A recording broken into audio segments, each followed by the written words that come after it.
वसई विरार महानगरपालिका क्षेत्रात America Iran युद्धाच्या पार्श्वभूमीवर गॅस टंचाई होण्याची शक्यता व्यक्त होत असल्याने नागरिकांमध्ये भीतीचे वातावरण निर्माण झाले आहे। या पार्श्वभूमीवर महानगरपालिकेच्या स्टँडिंग कमिटीमार्फत गॅस एजन्सी, पोलीस प्रशासन व जिल्हा पुरवठा अधिकारी यांच्या प्रतिनिधींसोबत महत्त्वाची बैठक पार पडली। बैठकीत घरगुती गॅस सिलेंडरच्या पुरवठ्याबाबत महत्त्वाचे निर्णय घेण्यात आले। नागरिकांनी घाबरून गॅस साठा करू नये, तसेच एजन्सीनी दुकानातून थेट सिलेंडर वितरण न करता ऑनलाईन बुकिंगनुसार घरपोच सेवा देण्याच्या सूचना देण्यात आल्या। वितरणात कोणताही अडथळा आल्यास एजन्सींनी 112 क्रमांकावर संपर्क साधावा, तसेच स्थानिक नगरसेवकही मदतीसाठी पुढे येतील असे स्पष्ट करण्यात आले। महानगरपालिका क्षेत्रात घरगुती गॅसचा पुरेसा साठा उपलब्ध असल्याची माहिती प्रशासनाकडून देण्यात आली आहे। त्यामुळे नागरिकांनी अफवांवर विश्वास न ठेवता शांतता राखावी असे आवाहन करण्यात आले आहे। दरम्यान कमर्शियल गॅस सिलेंडरबाबत सध्या केवळ 10% पुरवठा होत असून या विषयावर संबंधित अधिकाऱ्यांशी चर्चा करण्यात आली आहे। पुढील 2 ते 3 दिवसात परिस्थिती सुधारेल अशी माहिती देण्यात आली असून या संदर्भात केंद्र व राज्य सरकार पातळीवरही बैठक सुरू आहे। इराण अमेरिका युद्धाच्या पार्श्वभूमीवर गॅस टंचाईबाबत लोकांमध्ये एक भीती पसरलेली आहे। त्याच्यामुळे आमचे महापौर, स्टँडिंगचे सगळे सभापती आणि सर्व गॅस डीलर, गॅस कंपनीचे अधिकारी, पोलीस, जिल्हा पुरवठा अधिकाऱ्यांचे प्रतिनिधी यांच्यावर आम्ही एक बैठक घेतली। या बैठकीत असं ठरलं की आपल्याकडे घरगुती गॅस सिलेंडर भरपूर आहे, त्याच्यामुळे लोकांनी त्याबद्दल पॅनिक होऊ नये। पण लोक पॅनिक होऊन लाईन लावतात, म्हणून आपण गॅस कंपन्यांना सूचना आता दिल्या की त्यांनी दुकानावर कोणालाही गॅस सिलेंडर द्यायचं नाही। त्यांना जे ऑनलाईन बुकिंग होते त्याप्रमाणे घरी नेऊन गॅस सिलेंडर द्यायचं आहे। आणि या ठिकाणी लोकांनी त्यांना काय अडथळा केला तर पोलिसांना ते 112 नंबरवर कॉल करतील आणि आमचे नगरसेवक पण त्यांना मदत करतील। तर अशा प्रकारे केलं तर लोकांना सुरळीत गॅस पुरवठा होईल। तर लोकांनी घाबरून जाऊ नये। घरगुती गॅसचा पुरेसा साठा वसई विरार महानगरपालिका क्षेत्रात आहे। आत्ताची सिच्युएशन किती आहे, कशी आहे नेमकं? ह्याच्या कमर्शियल गॅसच्या बाबतीच्या काय नेमक्या सूचना आहेत? इंडस्ट्रीला किती टक्के गॅस पुरवठा करण्यात येणार आहे? कुठल्या कुठल्या एजन्सीला हा गॅस मिळणार आहे? कमर्शियलच्या बाबतीमध्ये शासनाने एक प्रायोरिटी ठरवून दिलेली आहे। त्या प्रायोरिटीप्रमाणे गॅस पुरवठा होतो आहे। पण असं लक्षात आलं की त्यांची जी मागणी आहे गॅस डीलरची, त्याच्या केवळ 10%च कमर्शियल सिलेंडर इथे प्राप्त होत आहेत। पण आम्ही गॅस डीलर जे आहेत त्यांच्याशी बोललो, गॅस कंपनीच्या अधिकाऱ्यांशी बोललो आणि त्यांनी आम्हाला असं सांगितलं की कमर्शियलचं जे डिस्ट्रीब्युशन आहे आणि सप्लाय आहे ते 1-2 दिवसात वाढेल। त्यासाठी केंद्र शासनाकडे, राज्य शासनाकडे बैठक चालू आहे आणि हा प्रश्न लवकरच निघेल असं त्यांनी आम्हाला आश्वासन दिलेलं आहे। लोकांना काय आव्हान करणार? लोकांना हेच आव्हान आहे की घरगुती गॅस सिलेंडर जे वापरतात त्यांनी पॅनिक होऊ नये, दुकानापुढे लाईन लावू नये। त्यांना घरपोच डिलेवरी जी आहे ती ऑनलाईन बुकिंग केल्यावर मिळेल। त्याच्यामुळं इतरांनाही गॅस पुरवठा सुरळीत होईल। त्यांनी घाबरून जाऊ नये। कमर्शियलसाठी ते प्रयत्न करत आहेत की जास्तीत जास्त पुरवठा आपल्याला कसा मिळेल, त्या दृष्टीने आपण शासनालाही प्रस्ताव पाठवतो आहे। तर सर्व गॅसधारकांना मी विनंती करतो की ज्यांच्याकडे पाईपलाईन गॅस आहे, पाईपलाईन गॅसबाबत वसई विरार शहरामध्ये कुठली टंचाई नाही, त्यांनी सिलेंडर घ्यायला जाऊ नये।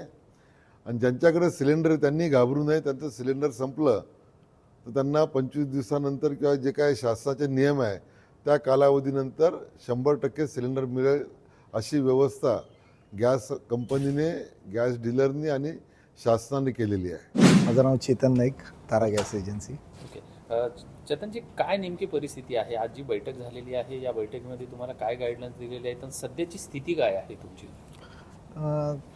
पेट्रोलियम कंपन्याकडून गॅसचा जो पुरवठा येतो आहे तो अत्यंत सुरळीत आहे, मुबलक प्रमाणामध्ये आहे आणि त्यामध्ये जितकी आम्ही मागणी करतो आहे तितका पुरवठा कंपनी आम्हाला देते। अडचण अशी आहे की काही प्रसारमाध्यमातून आणि समाजकंटकाकडून खूप गॅसचा शॉर्टेज आहे वगैरे असा बातम्या पसरवल्या जातात। त्यामुळे लोक खूप पॅनिक होतात आणि आमच्या शोरूम किंवा गोडाऊनच्या समोर खूप लांबच्या लांब रांगा करत आहेत। तर मी लोकांना तुमच्या माध्यमातून विनंती करीन की पुरेसा साठा आपल्याला सरकारने दिलेला आहे। लवकरात लवकर आम्ही तुमच्या दरवाजापर्यंत सिलेंडर पोहोचवण्याचा प्रयत्न करतो आहे। गेली अनेक वर्ष आम्ही सुरळीत साठा तुम्हाला देतो आहे, तर तुम्ही आमच्यावर विश्वास ठेवावा आज गरमी थोडीशी वातावरणामध्ये जास्त आहे. आमच्या डिलिव्हरी मनवर तो खूप ताण येतो आहे. आज त्याची पण क्रयशक्ती थोडी घटलेली आहे, तर तुम्ही सांभाळून अशा घ्यावं. काही तक्रारी आहेत की ऑनलाईन गॅस बुकिंग केल्या जाते, ज्या कालावधीमध्ये गॅसचा पुरवठा व्हायला पाहिजे होता त्या वेळेमध्ये गॅसचा पुरवठा होत नसल्यामुळे लोकांमध्ये संभ्रम निर्माण होतोय की आमची ऑनलाईन तर बुकिंग होते तर मग आम्हाला गॅस का मिळत नाही. पॅनिक सिच्युएशनमुळे जी बुकिंग आमची डेली 200-250 होत होती, ती बुकिंग जवळजवळ 2,500 आणि 3,000 आहे. बघा साहेब, आमच्याकडे एक यंत्रणा असते, या यंत्रणेमुळे आम्ही डेली आमच्या कस्टमरला पुरवठा करतो. पण ती मागणी जर 5 पट झाली तर मग आम्ही एका दिवसामध्ये अशी यंत्रणा मोठी नाही करू शकत. वातावरणात खूप गरमी असल्यामुळे आमचा पण डिलिव्हरी बॉय जो आहे तो खूप दमतो. हा जर थंडीचा पिरियड असता, पण जर अशा वेळी जर समजा बुकिंग झाली तर नेहमी 2 दिवसाला 3 दिवसाला मिळायचा, तर मग आता किती दिवसाला मिळतोय तसा लोकांपर्यंत तो मेसेज गेला आत्ता साधारणतः 5 दिवसापर्यंत 4 दिवसापर्यंत ते आपण आलेलं आहे. लोकांमध्ये पण खूप आता जागरूकता निर्माण झालेली आहे. त्यांनी हळूहळू कालपासून बुकिंगची संख्या घटवलेली आहे. पण जी अगोदरची आहे ती कव्हरअप करायला आम्हाला 3 ते 4 दिवस लागत आहेत. सध्या लोकांना काय आवाहन कराल? जर तुमच्याकडे सिलेंडर असेल तर तुम्ही अतिरिक्त साठा करू नका, त्याचा ताण आमच्यावर येतो आहे. शासनाने आम्हाला आश्वस्त केलेलं आहे की कुठल्याही प्रकारचा पुरवठा तुम्हाला कमी होऊन देणार नाही. थोडंसं आम्हीसुद्धा पॅनिक होतो, कारण आमचं पण काम करण्याची जी क्षमता आहे त्याच्या पलीकडे आम्हाला काम करावं लागत होतं. पण आज जी बैठक झाली, माननीय महापौर साहेब आणि आयुक्त साहेब आणि सगळे महापालिकेचे पदाधिकारी, पोलीस प्रशासन, कलेक्टर, तहसीलदार यांनी थोडंसं आम्हाला आश्वासन दिलं की आम्ही तुमच्यासोबत आहोत, नियमात काम करा आणि जास्तीत जास्त लोकांपर्यंत पोचवा. त्यामुळे थोडंसं बरं वाटलं आम्हाला. आम्ही जे एकटे होतो ती भावना आज आमच्याकडे नाही आहे. धन्यवाद.